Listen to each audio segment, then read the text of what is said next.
Okay, today we're going to talk about the trailers for Lost in Space and The Expanse after this.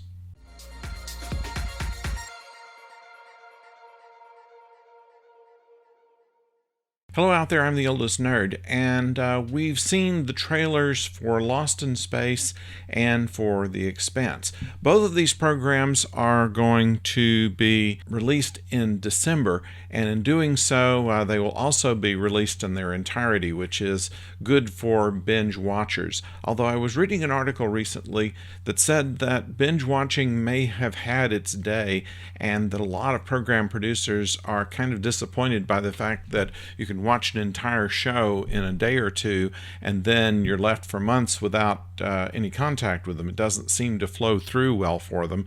So we may see before long more weekly drops rather than a dump of an entire season of programs.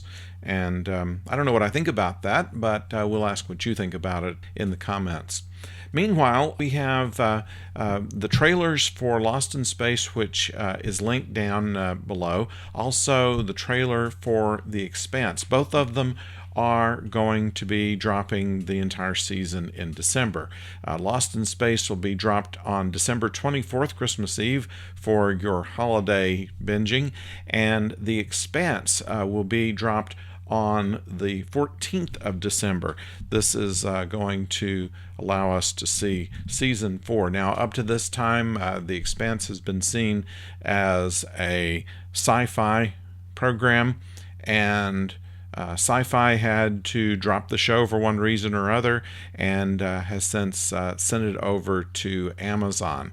So Amazon Prime will be showing The Expanse, and Netflix will have Lost in Space, both coming in December, and they'll be the first ones that come out. The Orville will be coming out on New Year's, I believe, as will a New Year's special of Doctor Who, and later in the month of January, we'll have the beginning of the Picard series. So a lot of things are going to hit us all at once once the Christmas holidays have gone by.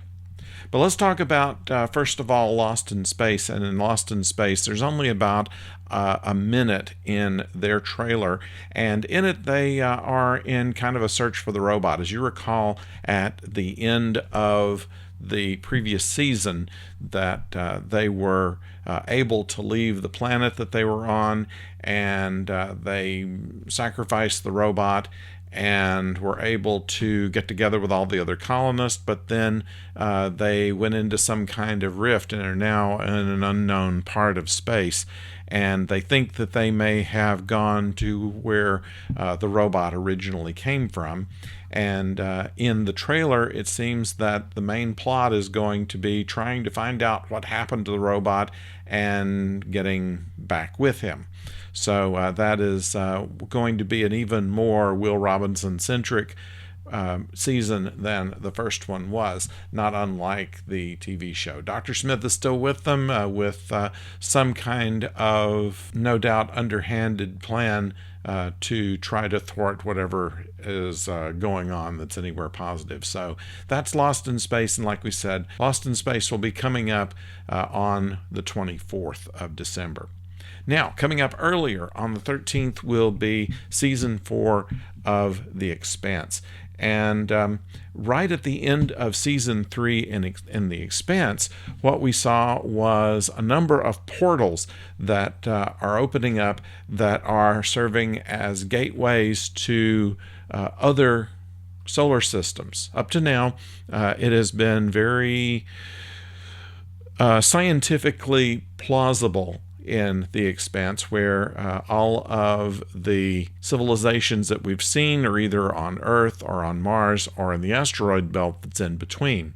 And the political movements of each of these, and the near wars and skirmishes that have happened as a result, and this alien entity that invaded in, that caused all of the movement of the plot in the first 3 seasons.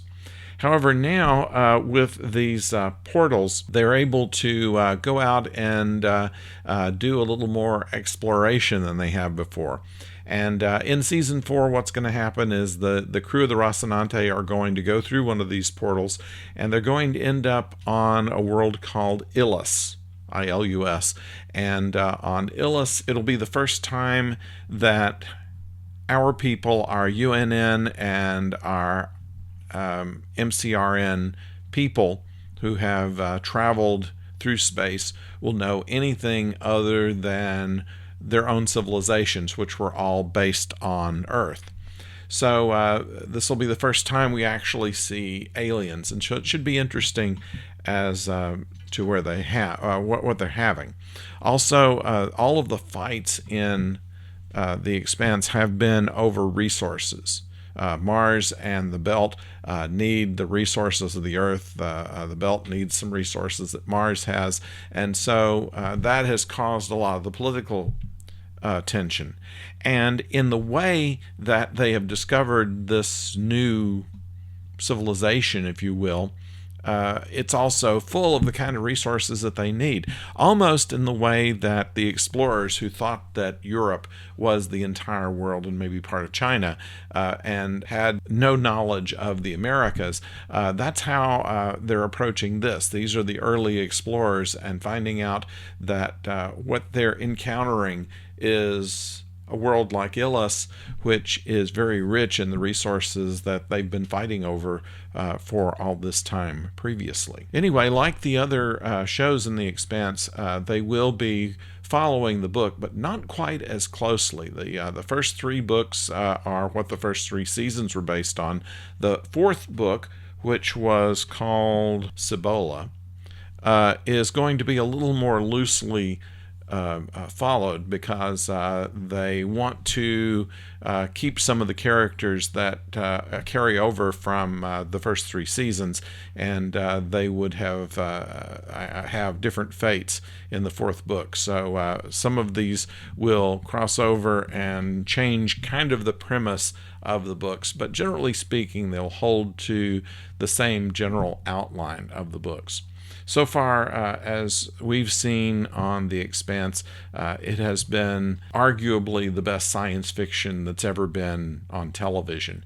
And the argument is not a real big one either. I think that most people will believe that it goes somewhere from very good to the best. So we're looking forward to a very good season and not too far ahead on The Expanse. But of course, we'll be here to let you know just what comes of that and what comes of Lost in Space and the other things. So stay tuned to this channel, ring the bell, subscribe, and until next time, don't go far.